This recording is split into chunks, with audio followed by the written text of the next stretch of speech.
Resetting your Hisense TV, what you need to know. Hello everyone. Today we're going to talk about resetting your Hisense TV using the reset button and whether or not this will delete all your settings and data.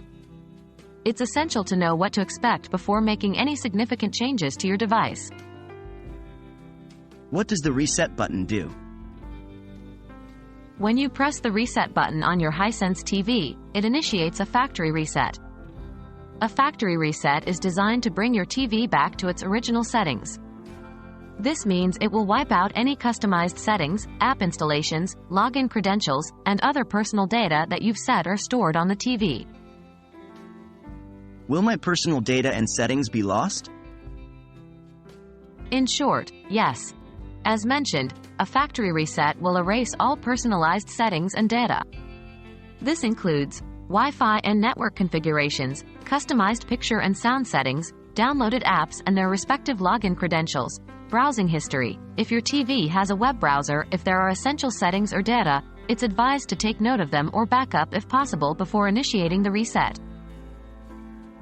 Why would I want to reset my TV? There are several reasons someone might want to perform a factory reset. 1. Troubleshooting. If your TV is experiencing software glitches, a reset can often fix the issue. 2. Selling or giving away. If you're passing the TV to someone else, a reset ensures your personal data doesn't go with it. 3. Starting fresh. Over time, settings and apps can pile up, and you might want a clean slate. So, there you have it. Resetting your Hisense TV using the reset button will indeed delete all your settings and data. It's a powerful tool for troubleshooting or starting fresh, but always make sure to back up any essential data or jot down crucial settings before pressing that button. We hope this video has been informative, and if you have any questions, feel free to ask in the comments below. Stay safe and happy viewing.